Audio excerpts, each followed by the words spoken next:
بسم اللہ الرحمن الرحیم۔ حضرت ابوبکر صدیق رضی اللہ عنہ کا حضرت ابو عاص کو افسر مقرر کرنا۔ واقدی رحمہ اللہ فرماتے ہیں کہ حضرت ابوبکر صدیق رضی اللہ عنہ اس فکر میں تھے کہ ابو عبیدہ کے ہر اول کا سپہ سالار کس شخص کو کیا جائے۔ اتنے میں سہیل بن عامر، اکرمہ بن ابو جہل اور حارث بن ہشام رضی اللہ عنہم آ پہنچے۔ یہ حضرات اسلحہ سے مسلح اور اس بات کے خواہشمند تھے کہ خلیفہ اعظم فوج کا علم ان کے سپرد کر دے۔ آپ نے جب ان کی خواہشات کا اندازہ فرمایا تو حضرت عمر فاروق رضی اللہ عنہ سے مشورہ کیا۔ آپ نے جواب دیا کہ اس کام میں یہ ٹھیک نہیں معلوم ہوتا۔ حارث بن ہشام حضرت عمر کی طرف متوجہ ہو کر کہنے لگے کہ ابو حفص قبل اسلام آپ ہمارے لیے تیغ بران تھے، اب جب کہ خداوند تعالیٰ نے ہمیں اپنے دین کی ہدایت کر دی تب بھی آپ خویش و اقرب کا لحاظ نہیں کرتے، حالانکہ باری تعالیٰ نے صلہ رحمی اور قرابت کے حقوق کی ادائیگی کا حکم فرمایا ہے۔ آپ نے جواب دیا کہ میں اس بارے میں ان لوگوں کو مقدم سمجھتا ہوں جنہوں نے اسلام لانے میں سبقت کی تھی۔ سہیل بن عمر کہنے لگے کہ اگر آپ سابقوں کو ہی مقدم سمجھتے ہیں تو واللہ عالم ہم اس سے سرمتجاوز نہیں کرتے اور آپ کی نافرمانی کس حالت میں نہیں کر سکتے۔ ہم نے ایام جاہلیت میں رسول صلی اللہ علیہ وسلم کی مقابلہ پر لڑائی کے اندر جتنا خرچ کیا ہے اس وقت ہم اس سے دوگنا خرچ کریں گے، اور جتنی مرتبہ رسول اللہ صلی اللہ علیہ وسلم کے مقابلے پر الیاذ باللہ منہ نکل کے آئے اور ٹھہرے، اب دشمنان خدا کے مقابلے میں اس سے دو چند ٹھہر کر لڑیں گے۔ اکرمہ بن ابو جہل نے کہا، لوگو میں تمہیں خدا کے سامنے گواہ کرتا ہوں، میں خداوند تعالیٰ کے راستے میں اپنے نفس کو قید اور اپنی جان کو اس کے سپرد کر چکا ہوں۔ میں، میری ساتھی، اولاد اور میرا مال ہم سب اس کے راستہ میں وقف ہے، ہم کبھی جہاد سے نہیں پھریں گے۔ حضرت ابوبکر صدیق رضی اللہ عنہ نے ان کا ولولہ اور قوت ایمان دیکھ کر یہ دعا فرمائی، اللہم بلغہم افضل ما یؤمنون واجزہم اجرہم باحسن ما کانوا یعلمون۔ الہ العالمین آپ ان کی امیدوں سے انہیں زیادہ مرتبہ پر پہنچا دیجئے اور ان کے اعمال سے بہتر ان کو جزا دیجئے۔ اس کے بعد آپ نے عمرو بن عاص بن وائل السہمی کو بلا کر علم ان کے سپرد فرمایا اور کہا، میں مکہ معظمہ، ثقیف، طائف، حوازن، بنی کلاب اور حضرموت کی فوجوں پر تمہیں امیر مقرر کرتا ہوں۔ تم فلسطین پہنچ کر ابو عبیدہ کو لکھو کہ اگر تمہیں کمک کی ضرورت ہو تو میں موجود ہو، تم کوئی کام ابو عبیدہ کے مشورہ کے بغیر مت کرنا۔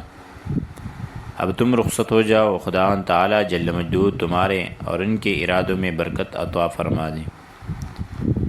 عمرو بن العاص حضرت عمر فاروق رضی اللہ عنہ کے پاس آئے اور کہنے لگے، آپ دشمنوں پر میری سختی اور جہاد میں میرے صبر سے خوب واقف ہیں، اگر آپ خلیفہ رسول صلی اللہ علیہ وسلم سے میری سفارش کر دیں کہ وہ مجھے ابو عبیدہ پر امیر مقرر کر دے تو بہت بہتر ہے۔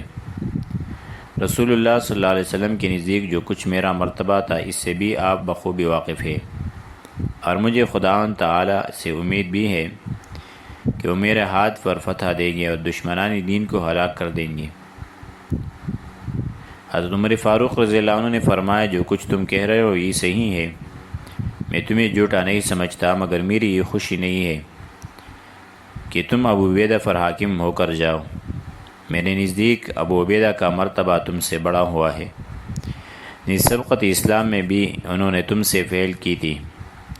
نبی صلی اللہ علیہ وسلم ان کے متعلق فرماتے تھے، ابو عبیدہ امین هذه الامہ، یعنی ابو عبیدہ اس امت کے امین ہے۔ عمرو بن العاص کہنے لگے، اگر میں ان کا افسر بنایا جاؤں تو اس سے ان کی تحقیر یا تذلیل نہیں ہوتی، نہ ان کے مرتبہ میں کوئی فرق آتا ہے۔ آپ نے کہا، افسوس ہے عمر، تو دنیا کا شرف اور مرتبہ چاہتا ہے، خدا سے ڈر، تقوی اختیار کر اور آخرت کا شرف چاہ۔ خدا تعالیٰ کی طرف لو لگا، عمرو بن العاص کہنے لگا واقعی بات تو یہی ہے جو آپ نے فرمائی۔ غرض عمرو بن العاص رضی اللہ عنہ نے فوج کو کوچ کا حکم دیا۔ فوج آپ کے زیر کمان تھی۔ مکہ معظمہ کے باشندوں کا دستہ آگے آگے تھا اور اس کے پیچھے بنو کلاب، اضاحی، حوازن اور ثقیف کی علی ترتیب رسالے تھے۔ مہاجرین و انصار کا لشکر اس لیے ٹھہر گیا کہ وہ ابو عبیدہ بن جراح کی سرکردگی میں جانے والے تھے۔ عمرو بن العاص نے اپنے لشکر ہریول کا سردار سعید بن خالد کو مقرر کیا تھا۔ ابو درداء رضی اللہ عنہ کہتے ہیں کہ عمرو بن العاص کے لشکر میں بھی موجود تھا۔ روانگی کے وقت جو نصیحتی اور فرامین حضرت ابوبکر نے بیان فرمائے تھے، میں نے بھی ان کو خوب سنا تھا۔ آپ نے فرمایا تھا خداوند تعالیٰ سے ظاہر و باطن میں ڈرتے رہنا، خلوت میں اللہ سے شرم کرنا، کیونکہ وہ تیرے اعمال ہمیشہ دیکھتے رہتے ہیں۔ تم یہ خود جانتے ہو کہ میں نے تمہیں تم سے بہتر اور بزرگ و باعزت لوگوں پر حاکم مقرر کیا ہے۔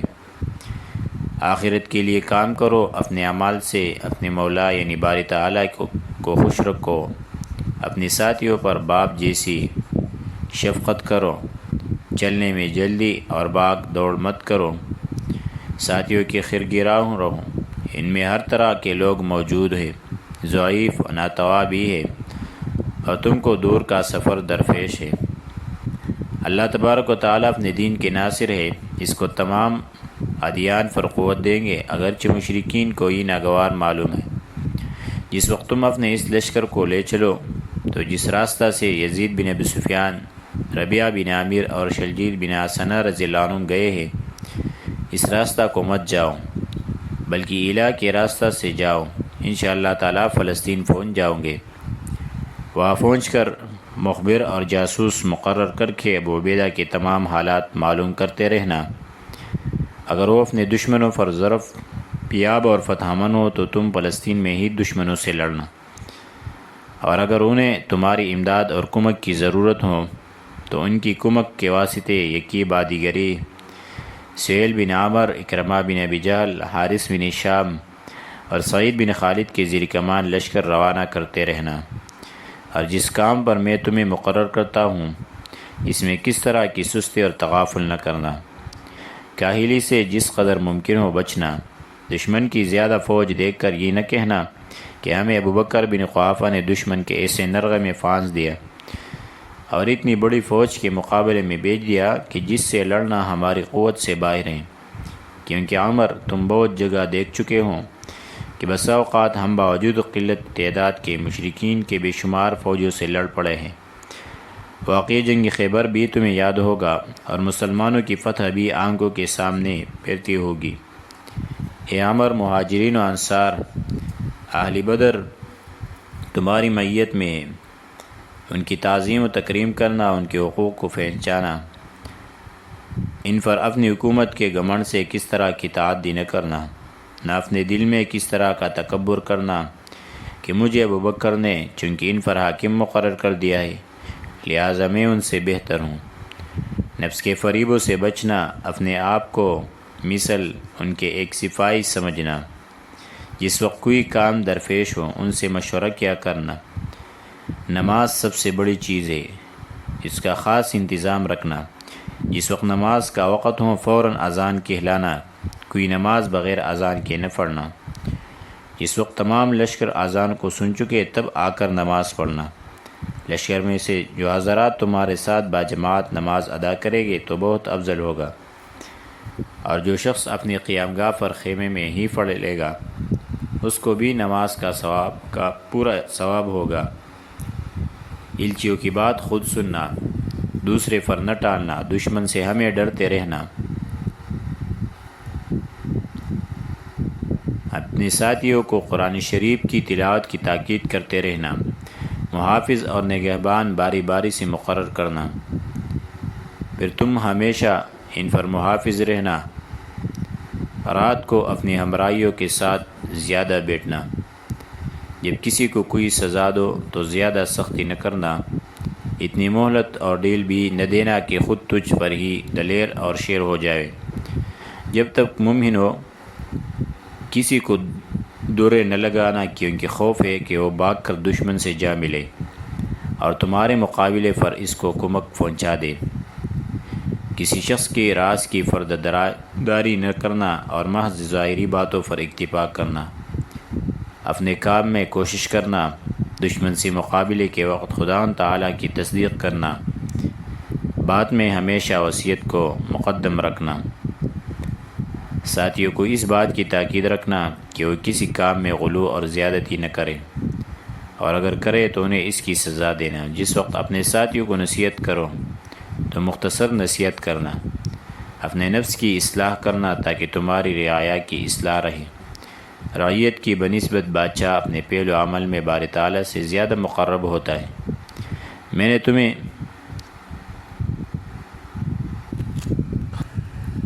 تمہارے اہلی عرب ساتھیوں پر حاکم مقرر کیا ہے، لہٰذا ہر ایک قبیلہ اور ہر گروہ کی قدر و منزلت پہچاننا، مہربان باپ کی طرح ان سے سلوک کرنا، کوچ کے وقت تمام لشکر کی خبر رکھنا، کچھ لشکر ہر اول کے طور پر مقرر کر کے آگے آگے رکھنا، اور جن پر زیادہ اعتماد ہو ان کے اپنے پیچھے حفاظت کے لیے رکھنا۔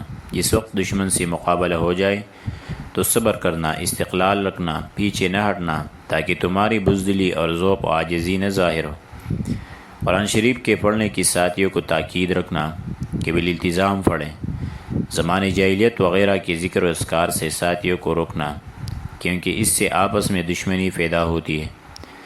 دنیا کی زیب و زینت سے اعراض کرنا، حتیٰ کہ تم ان لوگوں سے جو تم پہلے حالت گرسنگی میں انتقال کر چکے ہیں جا ملو، جن کی مدح و تعریف قرآن شریف میں موجود ہے، ایسے لوگوں میں اپنے آپ کو شریک کرنا۔ باری تعالیٰ فرماتے ہیں وَجَعَلْنَاهُمْ أَئِمَّةً يَهْدُونَ بِأَمْرِنَا وَأَوْحَيْنَا إِلَيْهِمْ فِعْلَ الْخَيْرَاتِ وَإِقَامَ الصَّلَاةِ وَإِيتَاءَ الزَّكَاةِ وَكَانُوا لَنَا عَابِدِينَ، اور ہم نے ان کو پیشوا بنایا کہ وہ ہمارے حکم کی ہدایت کرتے ہیں، اور ہم نے ان کے دلوں میں نیک کام ڈال دیے اور نماز پڑھنے اور زکوٰۃ دینے کے، اور وہ ہمارے لیے عاجزی کرنے والے ہیں۔ بس اب خداوند تعالیٰ کی برکت اور مدد کے ساتھ رخصت ہو جاؤ۔ میں تمہیں خداوند تعالیٰ سے ڈرتے رہنے کی نصیحت کرتا ہوں۔ اللہ کے راستے میں جہاد کرو، کافروں سے لڑو۔ جو شخص خداوند تعالیٰ سے مدد طلب کرتا ہے اس کی باری تعالیٰ ضرور مدد فرماتے ہیں۔ حضرت عمرو بن العاص کی سرکردگی میں جیسا کہ ہم پہلے بیان کر چکے ہیں، یہ 9000 لشکر فلسطین کی طرف چل دیا۔ اگلے روز حضرت صدیق اکبر رضی اللہ عنہ نے حضرت ابو عبیدہ بن جراح رضی اللہ عنہ کے لیے فوجی نشانات تیار کرائے اور ان کو تمام افواج اسلامیہ کا سپہ سالار مقرر کر کے حکم دیا کہ اپنے لشکر کو لے کر جابیہ کی طرف روانہ ہو جائے، اور فرمایا امین الامت جو نصائح میں نے عمرو العاص کو کیے ہیں انہیں تم سن چکے ہو، میں اب تمہیں رخصت کرتا ہوں۔ ابو عبیدہ یہ سن کر رخصت ہوئے۔ حضرت ابوبکر صدیق رضی اللہ عنہ جس وقت انہیں رخصت کر کے واپس تشریف لائے تو آپ نے خالد بن ولید المخزومی رضی اللہ عنہ کو بلا کر قبیلہ لخم و جذام پر حاکم مقرر فرمایا، اور ایک لشکری زحف تیار جو 900 سواروں پر مشتمل تھا آپ کے ساتھ کیا، اور سیاہ رنگ کا ایک نشان جو رسول اللہ صلی اللہ علیہ وسلم کا تھا آپ کو دے دیا۔ یہ 900 سوار وہ تھے جو رسول اللہ صلی اللہ علیہ وسلم کے ساتھ اکثر لڑائی میں اپنی جام بازی کا ثبوت دے کر خراج تحسین اصول کر چکے تھے۔ اس کے بعد حضرت ابوبکر صدیق رضی اللہ عنہ نے خالد بن ولید کو مخاطب کر کے فرمایا ہمارے ہاتھ سے پتہ کرائیں گے اور انشاءاللہ تعالی العزیز تمہاری نصرت و اعانت کریں گے۔ یہ کہہ کر آپ نے انہیں رخصت فرمایا اور حضرت خالد بن ولید نے عراق کی طرف رخ کیا۔ رویم بن عامر کہتے ہیں کہ واقس بن سیف مولا ربیعہ بن قیس الشبکری کا بیان ہے کہ حضرت ابوبکر صدیق رضی اللہ عنہ نے جو لشکر ایلا اور فلسطین بسرکردگی حضرت عمرو بن العاص روانہ فرمایا تھا، اور جس کے علمبردار سعید بن خالد بن سعید تھے، میں اس میں موجود تھا۔ حضرت سعید بن خالد کو میں نے دیکھا کہ آپ کے ہاتھ میں نشان تھا، آپ اس کو جنبش دیتے جاتے تھے اور یہ اشعار رج ضیا پڑھتے جاتے تھے۔ ہم ایک چھوٹے سے لشکر کے ساتھ جو بہترین قوم سے ہے چلے ہیں اہل شام کے باغیوں یعنی کافروں کی طرف جو صلیب کے بندے اور برے لوگ ہیں۔ میں بہت جلد ان کی زمین پر تغبران سے گرا دوں گا، میں ان سے خوب اچھی طرح نیزہ بازی کروں گا اور میدان کا رزار میں کسی چیز سے نہیں ڈروں گا۔ اس جنگ سے میرا مقصد سوائے اپنے رب کی جنتوں کے کچھ نہیں، اور تاکہ قیامت کے روز میں بھی نیکیوں کی صف میں کھڑا ہو جاؤں۔ رویم بن عامر کہتے ہیں کہ میں نے مارک بن جندب سے سنا ہے، وہ فتح شام کے سقات راویوں کے حوالے سے فرماتے تھے کہ انہیں اشعار مذکور بالا کو شرجیل بن حسنہ کاتب رسول اللہ صلی اللہ علیہ وسلم نے اس روز پڑھا تھا جس روز خلیفہ رسول حضرت ابوبکر صدیق رضی اللہ عنہ نے انہیں یزید بن سفیان اور ربیعہ بن عامر کے پیچھے پیچھے روانہ کیا تھا۔ حضرت ابوبکر صدیق رضی اللہ عنہ کا خواب انشاءاللہ کے درس میں ذکر کریں گے۔